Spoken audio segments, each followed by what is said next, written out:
मित्रांनो, आज मी तुमच्यासाठी चार्ट ट्रेडिंगवर एक इंटरेस्टिंग असा ॲनालिस्ट घेऊन आलेलो आहे. चला तर मग लगेच व्हिडिओला सुरुवात करूयात. मी आपला कपिल आपल्या मराठी मनी दुनियेमध्ये सर्वांचं पुन्हा एकदा स्वागत करतो. तुम्ही नेहमी ऐकलं असेल मित्रांनो की सपोर्ट आहे, बरोबर आहे, रजिस्टन आहे, हा सपोर्ट आहे, हा रजिस्टन आहे, हे काम करत असतात. पण कधी तुम्ही विचार केला की प्राईज वरच्या साईडला येते पण सपोर्टला ती रिस्पेक्ट न करता वरती निघून जाते अप ट्रेंडमध्ये. त्याचप्रमाणे प्राईज कधी खालच्या दिशेला आली तर सपोर्टला न रिस्पेक्ट करता ती खालच्या साईडला चालली जाते.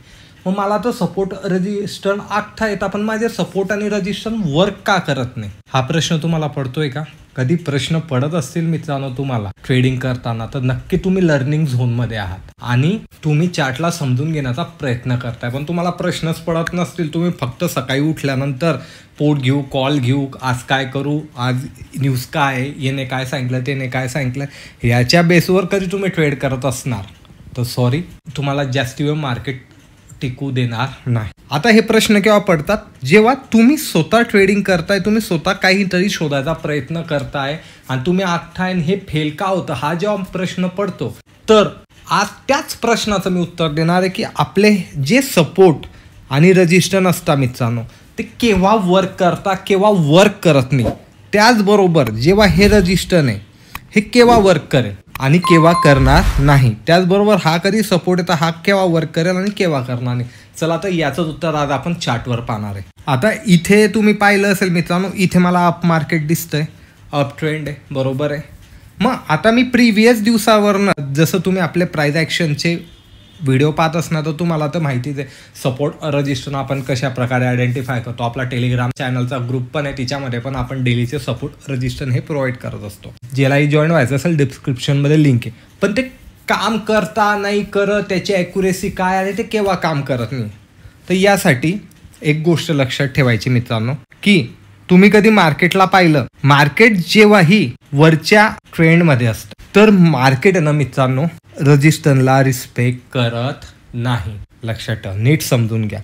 वरच्या साईडला आहे अप ट्रेंडमध्ये मार्केट आहे ना, तेव्हा ते रजिस्टरला रिस्पेक्ट करणार नाही. हां, तिथे जाऊन ते थोड्या वेळ टाईम पास करू शकतो किंवा त्याला ब्रेक केल्यानंतर त्याला रिटेस्ट करू शकतो, पण ते त्याला रिस्पेक्ट करणार नाही. इथे रजिस्टर भेटलं त्याला रिस्पेक्ट केला नाही, इथे मिळालं त्याला रिस्पेक्ट केला नाही. का केलं नाही? कारण मार्केट अप ट्रेंडमध्ये मार्केटचं प्रेशर हे बाईंग प्रेशर आहे मित्रांनो. बाईंग आहे म्हणूनच मार्केट वर जातंय आणि जेव्हाही वर जातंय तर त्याच्यासाठी रजिस्टर हे काम करत नाही. असं मी म्हणणार नाही की सगळेच रजिस्टर काम करत नाही. मेजर रजिस्टर जे मोठ्या टाइम फ्रेमवर आपण काढतो ना, ते काम करतात. तिथे प्राइस ॲक्शन बनेल, मार्केटचा ट्रेंड कधी स्ट्रॉंग आहे तर काम करणार नाही. आणि जेव्हा तुम्हाला असं दिसतंय की आज हे रजिस्टर काम करत नाही, तर हा तुमच्यासाठी एक बाईंग झोन आहे की तुम्हाला तुमची एंट्री ना रजिस्टर जवळच प्लेस करायची, कारण तुमचा स्टॉप लॉस लहान होणार आहे. मग आता वरच्या जाणाऱ्या मार्केटमध्ये रजिस्टर काम करत नाही तर नेमकं काम काय करतं? तर या ठिकाणी मित्रांनो जे सपोर्ट असताना, जे की इथे दिसत आहे, सपोर्ट काम करतो. आणि अशा टायमाला लहानातला लहान सपोर्ट सुद्धा एकदम छान प्रकारे काम करतो. आपण चार्टवर जाऊन तुम्हाला मी दाखवणारच आहे सर्व हे. आता त्याचप्रमाणे मित्रांनो मार्केट कधी खालच्या साईडला येतं, याप्रमाणे मार्केट नेहमी असंच येतं झिगझॅगमध्ये. मार्केट कधीही असं स्ट्रेट येत नाही मित्रांनो. एखाद दोन कॅन्डल बनतील पण पूर्ण कंटिन्यू असं काही मार्केट खाली येत नाही, ते झिगझॅग पद्धतीने येतं. मग आता जेव्हाही झिगझॅग पद्धतीने येतं तर मी इथे तो सपोर्ट आयडेंटिफाय केलेला आहे. सपोर्टला तर ब्रेक केलं, तिथे थोडा टाईम वेस्ट केला, पुढच्या सपोर्टला पण ब्रेक करून दिला, त्याच्या पुढच्या सपोर्टलाही ब्रेक केला. तर जेव्हाही डाऊनफॉलमध्ये असतं मार्केट तेव्हा ते सपोर्टला रिस्पेक्ट करत नाही. लक्षात ठेवायचं. तेव्हा ते रजिस्टरला रिस्पेक्ट करतं मित्रांनो. लहानातला लहान रजिस्टर पण असला ना त्याला रिस्पेक्ट करतं आणि तिथून येतं. रिस्पेक्ट करतं म्हणजे काय, तिथून रिव्हर्सल होतं, हे लक्षात घ्या मित्रांनो. आता हे तुम्ही थोडंसं समजले असणार. काही कन्फ्युजन असलं तर आपण आता चार्टवर लगेच पाहणार आहे ते कशा प्रकारे काम करतं. तर आता इथे हा तुम्हाला एक अप ट्रेंड दिसतोय, रजिस्टर मला आखायचे मित्रांनो. तर पहिले तर मला इंट्राडेमध्ये इथे मी तुमच्यासाठी आखतो की मला इथे एक इंट्राडेमध्ये हा एक स्विंग दिसलेला आहे, कारण प्राईज वर गेली, वरतून तिने रिजेक्शन घेतलं, बरोबर आहे, मेलला आयडेंटिफाय केलं. आता मी इथे मागे जाईल, मागच्या दिवसाच्या चार्टवरनं मला रजिस्टर आयडेंटिफाय करायचं आहे. हे मला इथे दिसतंय, बरोबर आहे. हे इथे का दिसतंय? इथे रजिस्टर घेतलेलं दिसतं, इथे घेतलेलं दिसतं, इथे घेतलेलं दिसतं, बरोबर आहे. 3 ठिकाणी रजिस्टन्स घेतलेलं आहे मित्रांनो. मी अजून तुमच्यासाठी एक पुढचे पण रजिस्टन्स काढून घेतो जेव्हा आपण मग चार्टकडे जाऊया. इथे एक मला रजिस्टन्स दिसतंय मित्रांनो, तुम्ही पण आयडेंटिफाय केलं असेल. इथे पण आहे आणि तीच लाईन कधी आपण पुढे घेतली तर आपल्याला इथेही दिसतं, बरोबर आहे. आता कधी मी ह्या चार्टवर आलो की जो लेटेस्ट चार्ट की ह्या चार्टवर आलो तर इथे तुम्ही पाहू शकता रजिस्टन्सला रिस्पेक्ट केला, कारण मार्केट ओपन झालं होतं, खाली आलं, मार्केटने ब्रेक केलं, रजिस्टन्सला ब्रेक केलं, वरच्या रजिस्टन्सला रिस्पेक्ट केला म्हणजे तिथे थोडा वेळ प्राइस थांबली, पण तिथून रिजेक्शन आलं का, तिथून प्राइस खाली आली का, नाही, त्याला ब्रेक करून दिलं. जसं त्याला ब्रेक केलं तर मार्केटने पुढचं रजिस्टन्स पण ब्रेक केलं आणि ब्रेक केल्यावर वरच्या साईडला थांबलं. पहा इथे ह्या रजिस्टन्सच्या खालच्या साईडला थांबलं होतं मार्केट आणि इथे ह्या रजिस्टन्सला वरच्या साईडला जाऊन त्या रजिस्टन्सवर सपोर्ट घेत होता. थांबलं का मार्केट, का तिथून असा रिव्हर्सल आला, यू टर्न घेतलं मार्केट आणि मोठा फॉल झाला, मग आपण त्याला म्हणू शकतो प्रॉपर रजिस्टरने वर्क केलं. तिथे स्लो झालं पण तिथे थांबलं नाही. आणि त्याचप्रमाणे कधी तुम्ही सपोर्ट पाहणार तर हा इंट्राडेमधला मी रजिस्टन्स फाइंड केलं होतं, वरती गेल्यानंतर हा काय झाला, सपोर्ट झाला. मी तुम्हाला नेहमी सांगितलं जेव्हा ही रजिस्टन्सला ब्रेक होतं आणि वरती चाललं जातं तर जी रजिस्टन्सची लाईन असते ती नंतर सपोर्टसारखी बिहेवियर करते आणि मार्केट तिथे सपोर्ट घेण्याची शक्यता असते. तर इथेही तुम्ही पाहू शकता मार्केटने सपोर्ट घेतला. आता हे एकाच दिवशी झालं का पाहूयात. आपण अप ट्रेंडमधलं पाहतोय म्हणून पहिले अप ट्रेंडची उदाहरणं आपण इथे पाहूयात की मला या ठिकाणी दिसतंय मित्रांनो, इथे की तुम्ही पाहू शकतात की इथे रजिस्टन्स घेतलेलं, इथे रजिस्टन्स घेतलं आहे. काय केलं मार्केटने, डीप घेतला, आलं, इथे होल्ड केलं, ब्रेक केलं, एका झटक्यात त्याला ब्रेक केला आणि वरच्या साईडला ते निघून गेला. मग रिस्पेक्ट केला का त्याने रजिस्टन्सला, नाही, कारण मार्केट अप ट्रेंडमध्ये. तुम्हाला मार्केट ना आयडेंटिफाय करायचं आहे मित्रांनो की मार्केट कोणत्या ट्रेंडमध्ये. तुम्ही ट्रेंड आयडेंटिफाय केला, मार्केट कधी अप ट्रेंडमध्ये, तर तुम्हाला रजिस्टन्स जवळ पोझिशन बनवायची. जशी इथे याला बिग कॅन्डलने ब्रेक केलं, मी इथे पोझिशन बनवेल आणि माझा स्टॉप लॉस ह्या रजिस्टन्सच्या खाली राहणार आहे. साधन सिंपल. लेवल काम करता, लेवलवर तुम्ही एंट्री घेऊ शकता त्या दिवशी, म्हणजे रजिस्टन्सच्या टायमाला तुम्ही प्रत्येक रजिस्टन्स ब्रेक झाला तर तुम्ही एंट्री घेऊ शकता किंवा तुमचा स्टॉप लॉस त्याप्रमाणे तुम्ही वरच्या साईडला ट्रेल करू शकता. अजून उदाहरणं पाहू आपण. इथेही दिसतंय पण आपल्याला थोडं मोठं उदाहरण हवं आहे तर आपण या ठिकाणी जाऊयात.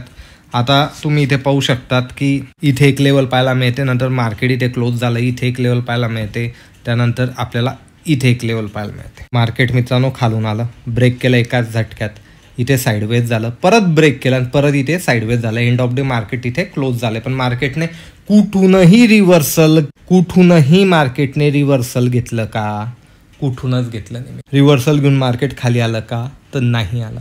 याच्यावरून आपल्याला काय समजतंय की जेव्हाही अप ट्रेंडमध्ये तेव्हा आपले रजिस्टन्स एवढ्या चांगल्या पद्धतीने काम करते, तेव्हा सपोर्ट काम करतो.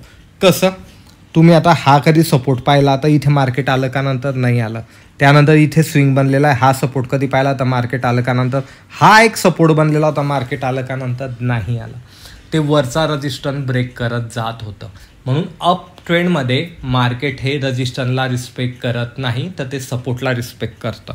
प्राइस ॲक्शन थोडा वेळ थांबू शकते तिथे, पण तिथून रिव्हर्सल येणार नाही अप ट्रेंडमध्ये. आता त्याचप्रमाणे मित्रांनो आपल्याला डाऊनमध्ये पाहायचं की ह्या डाऊन झोन आलेला आहे, हा डाऊन ट्रेंड आलेला आहे मित्रांनो. आणि तुम्ही कधी इथे परत पाहिलं, मी इथे तुमच्यासाठी लेवल प्लेस करतो की हा एक सपोर्ट दिसतोय मला, मार्केटने इथे बाउन्स घेऊन वर निघाला, त्यानंतर मला सेकंड सपोर्ट कुठे दिसतोय, हा इथे दिसतोय, थर्ड सपोर्ट मला इथे दिसतोय, फोर्थ सपोर्ट मला इथे दिसतोय. भरपूर आपले निघू शकतात, पण आपण एवढेच पाहू एक्झाम्पल समजून घेण्यासाठी. सपोर्ट का फाइंड केला, हा इथे सपोर्ट घेताना दिसला, इथे घेताना दिसला, इथे घेताना दिसला, इथे घेतला, इथे घेतला, हा इथे घेतला आणि इथेही घेतला. आपण या प्रकारे सपोर्ट आयडेंटिफाय केला. मार्केट डाऊन ट्रेंडमध्ये येण्याचा पहिला सिग्नल काय, त्याने सपोर्टला रिस्पेक्ट केला नाही, त्याने एका झटक्यात त्याला ब्रेक केला, खाली आलं, थोडा टाईमपास केला, परत दुसरा सपोर्ट ब्रेक केला, तिसऱ्यालाही ब्रेक केलं, वर गेलं. तर मी काय बोललो होतो तुम्हाला, इथे लहानातले लहान रजिस्टन्स काम करतील, कारण इथे सपोर्ट वीक झालेले, रजिस्टन्स स्ट्रॉंग झाले. मार्केट वर आलं, जो सपोर्ट होता खालून अप्रोच होतोय तर काय करणार आहे, रजिस्टन्स सारखं बिहेवियर करणार आहे. याला रजिस्टन्स सारखं बिहेवियर केलं आणि मार्केट खालच्या साईडला चाललं गेलं. मग यासाठी मित्रांनो आपल्याला मार्केटचा ट्रेंड ओळखणं गरजेचं आहे. तो अप ट्रेंड आहे का डाऊन ट्रेंड आहे. अप ट्रेंड आहे तर आपल्याला माहिती इथे रजिस्टन्स काम करणार नाही, तर आपल्याला ह्या प्रत्येक रजिस्टन्सच्या इथे किंवा सपोर्टच्या लेवलवर आपल्याला एंट्री बनवायची. आणि कधी त्याचप्रमाणे डाऊन ट्रेंड आहे तर आपल्याला इथे माहिती आहे सपोर्ट काम करणार नाही, इथे रेजिस्टन्स काम करेल. तर आपल्याला या ठिकाणी रेजिस्टन्सच्या आसपास आपल्याला एंट्री करायची. अजून एक की पॉईंट आहे मित्रांनो, जेव्हा मार्केट हे वर जातंय आणि प्रत्येक रेजिस्टन्सला एका झटक्यात ब्रेक करतंय तर हा स्ट्रॉंग अप ट्रेंड आहे. वीक असेल तर इथे कधी रेजिस्टन्स आहे तर मार्केट या प्रकारे वर जाईल, थोडा वेळ टाइमपास करेल आणि मग ब्रेक करेल. तर हा थोडा आपण वीक म्हणू शकतो. पण त्याने एका हिच्यामध्ये त्याला ब्रेक केला आणि वरतून त्याला सपोर्ट घेतोय तर हा स्ट्रॉंग अप ट्रेंड आहे. त्याचप्रमाणे मार्केट खाली येतंय मित्रांनो आणि प्रत्येक सपोर्टला एका हिच्यामध्ये ब्रेक करते तर आपण समजू शकतो इथे सेलिंग प्रेशर स्ट्रॉंग आहे. हे वीक केव्हा होईल, आपण याला वीक केव्हा समजू शकतो की इथे आलं आणि एखाद्या सपोर्टला टाइमपास करून ब्रेक केला तर आपण याला थोडंसं वीक म्हणू शकतो, कारण इथे प्रयत्न करताय बायर आणि सेलर, म्हणजे फाईट करताय मित्रांनो. तर याप्रमाणे आपण आयडेंटिफाय करू शकतो. एकदम इंटरेस्टिंग कन्सेप्ट आहे. तुम्ही बॅक टेस्ट करा मित्रांनो. काही क्युरियस आहे तर कमेंटमध्ये विचारा आणि ह्या कन्सेप्टला अजून इन डिटेल जाणून घ्यायचं असेल तर कमेंट नक्की करा इन डिटेल म्हणून. तर आपण याचा पुढचा भाग लवकरात लवकर तुमच्यासाठी नक्की घेऊन येऊया. व्हिडिओ कधी आवडत असेल तर लाईक शेअर करायला विसरू नका, कमेंट नक्कीच करायची आणि अशाच प्रकारचं युनिक आणि सोप्या पद्धतीचं नॉलेज तुम्हाला आवडत असेल तर मराठी मनी चॅनलला सबस्क्राईब देखील करा. भेटूया लवकरच नवीन एका व्हिडिओमध्ये. धन्यवाद.